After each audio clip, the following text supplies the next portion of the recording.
Hey guys, it's me Parle Patel and you're watching 400 Years. And in this episode, we're talking about migration.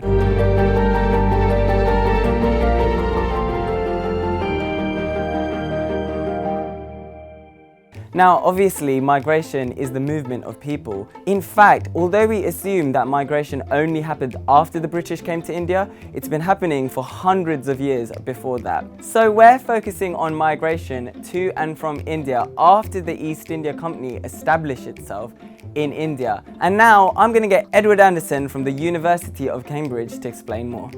It's important to remember that migration is not a new phenomenon whatsoever. People have been moving around the world for, well, as long as humans have been on the world, they've been moving around the world. There's economic factors, of course. There are political factors, for instance, conflict or war. It's more than just one diaspora. We can trace Indian migration to Britain for at least 400 years, in line with the history of the East India Company's first forays into India in the beginning of the 17th century, and then obviously going right up till the present day. Lascars or sailors were recruited in quite large numbers to work on particularly merchant navy vessels. During this period, although they were prohibited from settling in Britain, many actually ended up doing so, living in different parts of the UK, in particular London and other docks around the country. They might start families, there might be economic reasons why they wouldn't return. A lot of people were moving from areas which were hit by drought or famine or food shortages.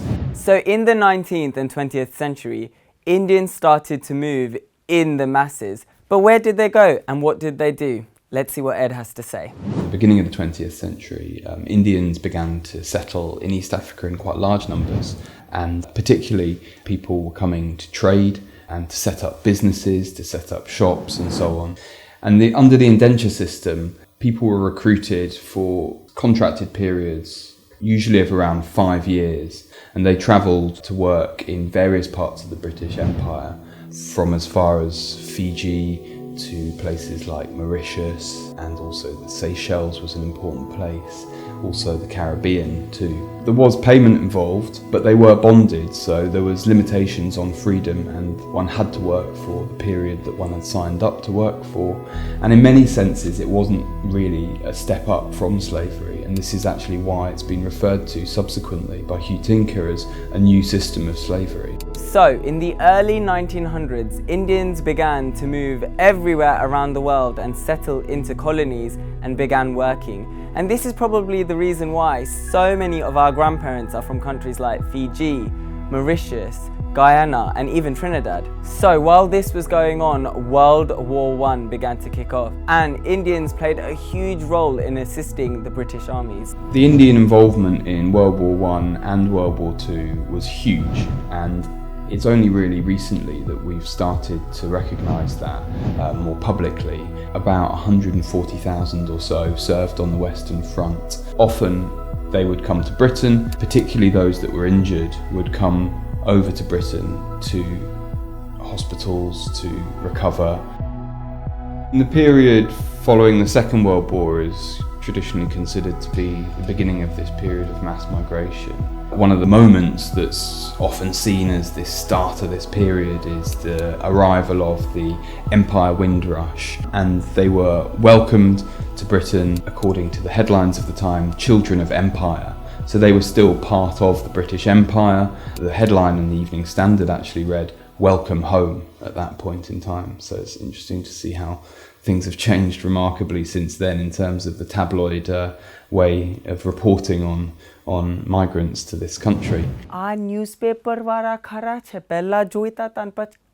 So, by the mid-20th century, communities from the Caribbean and the South Asian subcontinent started arriving in the masses to Britain. But why were they coming there? Well, firstly, there were loads of reasons, and some of these were job opportunities, better lifestyles, and Britain had just formed its NHS. There were various employment opportunities.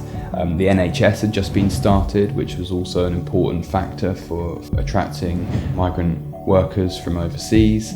And actually you can trace, where those employment opportunities were in terms of where we have large migrant populations in the UK. Northern mill towns and the industrial centres of the Midlands as well during this period. Tens of thousands of Asians in East Africa moved to Britain, and this was a period in which these countries were gaining their own independence. Over a very short period, the numbers are quite substantial. Under varying degrees of coercion, Asian populations were pushed out of Africa during this period. And of course, the most famous instance of that was Idi Amin's brutal expulsion of Asians in 1972, in which people were given just 90 days to leave and almost all assets were seized.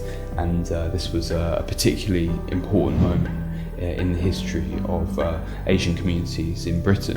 There was a lot of concern in the UK over this category and over how to deal with that category, and very quickly quotas were brought in and laws were changed which actually obstructed entry. Britain was really turning its back on many notions of imperial or Commonwealth subjecthood. Many people felt that this undid the kind of ideas of what it means to be part of the British Empire that the British had been promoting for many, many years.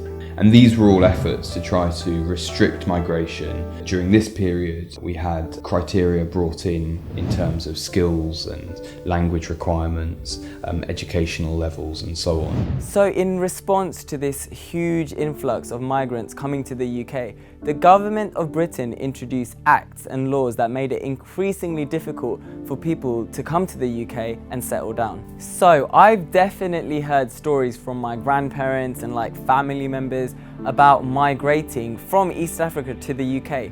But what exactly was their story?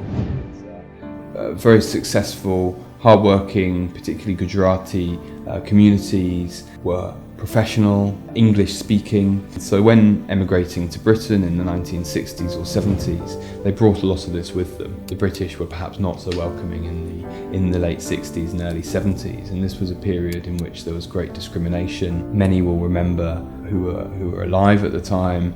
The Leicester Council even put an advert in a Ugandan newspaper saying, "Do not come to Leicester."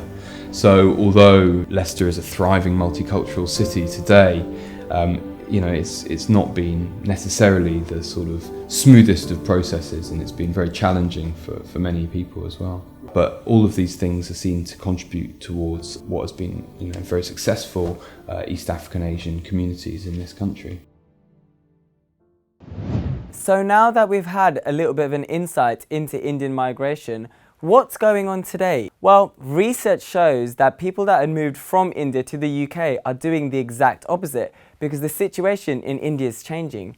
As the lifestyle gets better out there and as the country develops, people are actually moving from Britain back to India.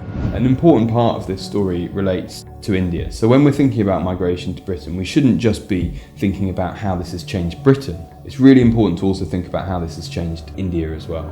And communities in India have been transformed through migration in various different ways. So if you go to certain parts of Gujarat, many parts of Kerala, outside India, across South Asia, we see a very clear, very obvious way in which migration has changed these places as well. Through remittances, of course, but also all sorts of different transfer of people and communication as well. I mean, a lot of people that moved first to East Africa from India and then came on to Britain have since moved on to North America, for example, and actually also returning back to India. And that's an important part of the migration story as well, which a lot of exciting research is being done on at the moment, thinking about how migrants have changed communities back in India, and particularly for economic reasons, and particularly professionals, because of the sort of development that India's seen. And very interestingly, a lot of the people that are moving back are people that weren't even born in India. They might be second, third, fourth generation, but their affinity and their connection to India is still there. They perhaps know the language and they have a desire to return to India. So it's obvious that although migration was introduced to us through colonization a lot of the times, It has become a part of our culture and we're constantly on the outlook for a better lifestyle. I'm Parle Patel and I hope you enjoyed this video, and of course if you did want to hear some of the awkward moments in my life about immigration, make sure you head over to my YouTube channel Planet Parle, and I've also made a special edition 400 years video. Stay tuned for the next episode of 400 years.